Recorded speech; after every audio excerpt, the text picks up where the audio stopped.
Juniper Woods by Creepy Clown Girl. This is another true event that happened to Creepy Clown Girl. If you want to hear more true stories, let me know in the comments down below. About 26 years ago, I lived with my mom and stepdad in a small community known as Juniper Woods Ranch. It was set outside of a small town in Arizona. Juniper Woods Ranch got its name from the juniper tree which enveloped the landscape of the community. The roads are unpaved and, in certain spots, rough. When it rained, it was tough to get in or out because of the red clay. Anyways, one day my friend Marilyn, who lived about 2 miles from where we lived, came over and asked me if I wanted to spend a weekend with her at her place. She asked me if I wanted to go to Jerome with her the next day. I said yes, that sounds like fun. I packed some things and we got into her truck and drove off towards her house.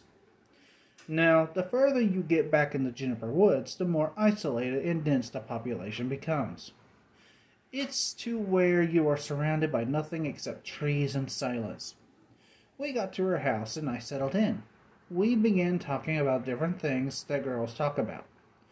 Later that evening, she was cooking dinner, and I decided to explore around her property and enjoy the quietness and beauty of my surroundings. The whole time I was outside, the air felt heavy. I felt like something was watching me. Feeling creeped out by the fear of being watched, I headed back inside. We ate dinner, and she asked me if I wanted to watch a movie. I said sure. So, she asked me if I had seen the movie The Howling. I told her that I had seen it once before and thought it was great. Wanting to relive the excitement, I agreed to watch it.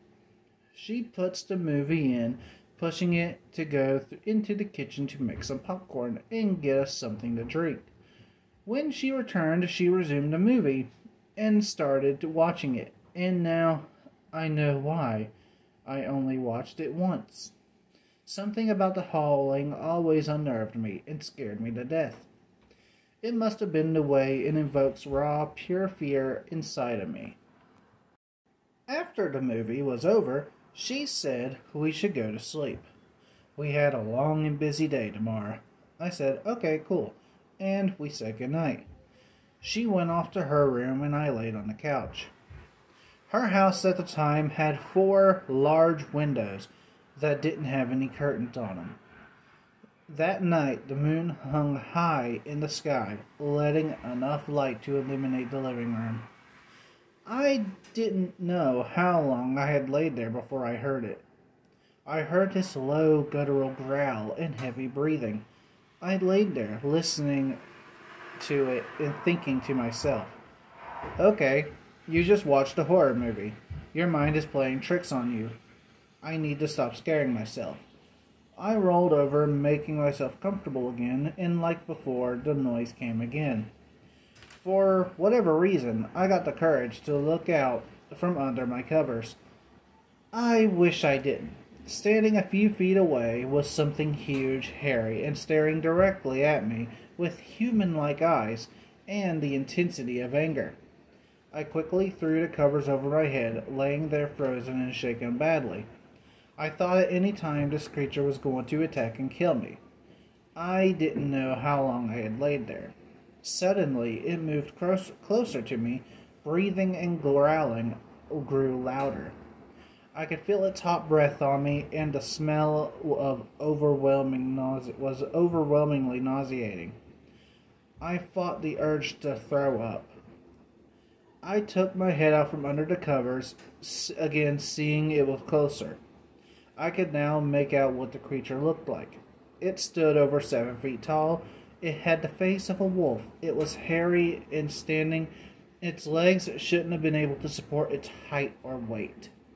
It had long arms and razor-sharp claws. Its teeth, oh dear God, its teeth. They were long, sharp, yellow, and covered in drool. I tried to let out a scream, but nothing would come out.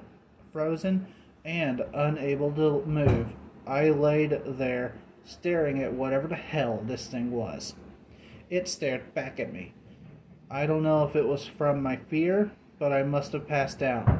The next thing I know, my friend Marilyn is waking me up and saying that breakfast is made. She stops and looks at me concerned and says, "Are you alright, hon? You don't look so great." I couldn't say anything, but that's when she asked me, what she asked me next terrified me just as much as the creature did. She asked me how I slept last night and if I saw anything scary. I don't know what it was, or if it was my imagination running wild, or my friend Marilyn. Was she a skinwalker? I don't know, because I never went back and stayed the night at her house again. Hello everyone, this is the Sleeping Wendigo, and I hope you'd enjoyed this story from Creepy Clown Girl. If you did, don't forget to leave a like, share, and subscribe, and to check out Creepy Clown Girl's YouTube channel and Twitter account. Links to those will be in the description down below.